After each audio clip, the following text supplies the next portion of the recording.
العظیم وصدق رسوله النبی الامین الکریم ونحن علی ذلک لمن الشاہدین والشاکرین والحمد للہ رب العالمین۔ حضرات، میرے تعلق سے ایک پوسٹ سوشل میڈیا پر گردش کر رہی ہے۔ اس میں لکھا ہے کہ طاہر رضا رامپور نے ایک مفتی صاحب جو اسٹیج پہ بول رہے تھے ان کے بارے میں کہا ہے کہ وہ جھوٹ بول کے گئے ہیں۔ ہاں، یقیناً غلط بات کسی کی بھی برداشت نہیں کی جائے گی، چاہے وہ نعت خواں ہو یا خطبہ ہو یا کوئی بھی مفتی ہو یا آج کل کے زمانے کا کوئی نام نہاد مفتی ہو۔ غلط بات کسی کی بھی ایکسیپٹ نہیں کی جائے گی۔ علامہ تقریر میں گفتگو کر رہے تھے اور کہہ رہے تھے کہ آج کل کے شعراء اسٹیج پہ آتے ہیں اور کہتے ہیں کہ ناک اٹھا کے کہیے سبحان اللہ، کان اٹھا کے کہیے سبحان اللہ، ٹانگ اٹھا کے کہیے سبحان اللہ، نعوذ باللہ من ذالک۔ اللہ کے نام، اس پاک نام کو اس لفظ کے ساتھ جوڑنا کیسا ہے؟ سب سے پہلا سوال تو میرا یہ ہے تمامی حضرات سے۔ اور پھر دوسری بات یہ کہ آج تک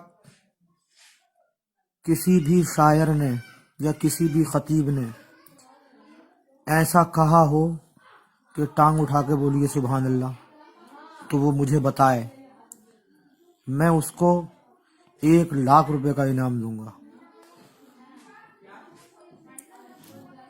جب وہ مولانا تقریر فرما رہے تھے تو اپنی تقریر میں کہہ رہے تھے کہ شاعر لوگ کہتے ہیں کہ ٹانگ اٹھا کے بولیے سبحان اللہ، یہ جھوٹ تھا یا نہیں تھا؟ آپ مجھے اس کا جواب دیجئے۔ حقیقت یہ جھوٹ تھا۔ میں کہتا ہوں کہ آج تک کسی بھی شاعر یا خطیب نے ایسا جملہ استعمال نہیں کیا ہوگا جیسا کہ یہ جملہ یہ مفتی استعمال کر رہے تھے۔ اب اللہ عالم مفتی ہیں یا غیر مفتی ہیں، اللہ بہتر جاننے والا ہے۔ اس کے بعد میں نے یہی کہا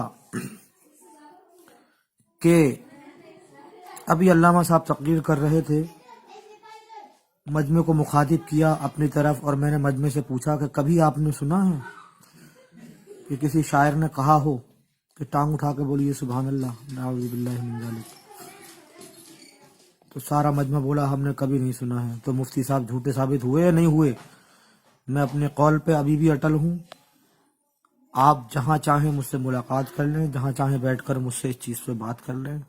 جو غلط ہے وہ غلط رہے گا، چاہے شاعر ہو، چاہے خطیب ہو، چاہے کوئی مفتی ہو، چاہے کوئی مدرسے کا ناظم اعلیٰ ہو، غلط غلط رہے گا ہمیشہ۔ السلام علیکم۔